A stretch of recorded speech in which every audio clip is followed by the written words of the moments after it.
चलिए खबरों में आगे रुक कर लेते हैं। अगली बड़ी खबर का रुख करते हुए आपको बताया जाए, हिमाचल प्रदेश के कांगड़ा से बड़ी खबर है। धर्मशाला कॉलेज की छात्रा की मौत का ये पूरा मामला है। 19 साल की छात्रा पल्लवी की इलाज के दौरान मौत हो गई है। परिजनों ने रैगिंग और यौन उत्पीड़न के गंभीर आरोप भी लगाए हैं।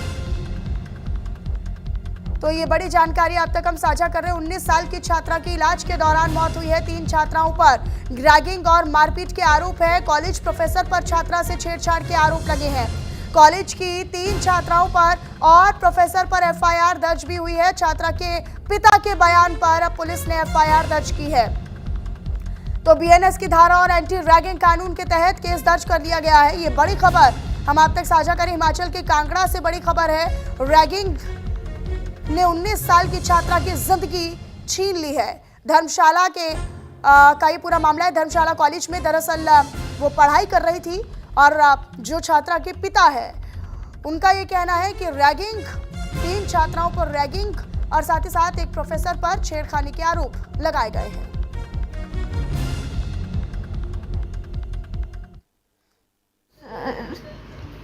हाँ सर। कौन से सर? सर का नाम क्या है? सर का नाम अशोक सर था। अशोक सर। अच्छा, क्या बोला था अशोक सर ने? अशोक सर बहुत ही बुरे सर थे। क्या कहते थे? अशोक सर लाइक क्या बोला था अशोक सर ने? Good evening ma'am. पीछे पड़ जाते थे और क्या पीछे पड़ जाते थे? क्या बोला था तेरे को? मतलब अजीब अजीब हरकतें करते थे। क्या हरकतें करते थे? जैसे कि मतलब मैं कैसे बताऊं आप लोग? बता ना, बता कैसे करते थे हरकतें, बता। कैसे बताऊं? पापा को बाहर भेज दूं? पापा को नहीं, पापा को क्यों भेजना? तो फिर कैसे कैसे हरकतें करते थे बता। अजीब सी कैसे? ऐसे मतलब टच वगैरह करते थे। कहाँ टच करते थे? यहाँ वहाँ पे। वहाँ पे कहाँ? यहाँ वहाँ पे। अच्छा, फिर बोलते थे कुछ आपको? हाँ, क्या बोलते थे? बहुत कुछ बोलते थे। बता ना, क्या बोलते थे? क्या बताऊँ अब आपको? बता बता, क्या बोलते थे? अच्छा बच्चा है ना, बता क्या बोलते थे? उठ के बैठ के बताओ। अच्छा रुक। तो एक छात्रा, 19 साल की छात्रा की जिंदगी इस रैगिंग ने और छेड़खानी के मामले में छीन ली है। जीवन मेरे साथ, मेरे सहयोगी अधिक जानकारी के साथ जुड़े हुए हैं। जीवन, पूरे मामले को विस्तार से जरा बताइएगा, क्योंकि पीड़िता हालांकि बहुत ज्यादा गंभीर अवस्था में थी, बहुत कुछ बता नहीं पाई है, लेकिन बहुत सारे सवाल इस मौत के बाद, इस पूरे मामले के बाद खड़े हो रहे हैं। देखिए, सही कहा आपने, बहुत सारे सवाल खड़े कर गया है मामला।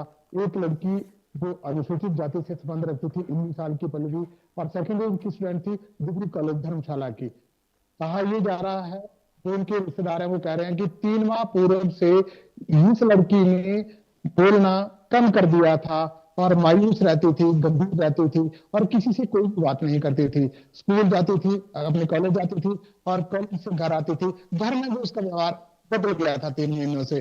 जैसे उसने अपने मरने से पूर्व आरोप लगाया 3 लड़कियों के ऊपर, हर्षिता, कुमालिका और आकृति पर उसने आरोप लगाया कि ये लोग मुझे रैगिंग के लिए तंग करते थे और बहुत सारी बातों के लिए तंग करते थे। हालांकि पुलिस अपनी छानबीन में इन लड़कियों से पूछताछ कर रही है।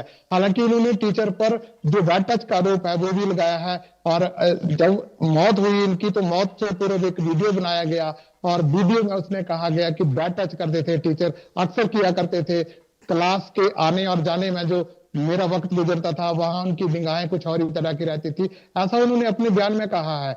और सबसे बड़ी बात की, इनकी मौत हिमाचल से बाहर लुधियाना में किसी एक अस्पताल में हुई है और ये मामला बहुत ही संगीन मामला बन चुका है। हालांकि प्रदेश सरकार ने इसके ऊपर जांच भी बता दी है। परिवार वाले क्या कह रहे हैं? पिता ने तो आरोप लगाए हैं, खैर, लेकिन पुलिस तक ये पूरा मामला गया होगा, एफआईआर भी दर्ज की गई है, कई धाराओं के तहत ये मामला दर्ज हुआ है।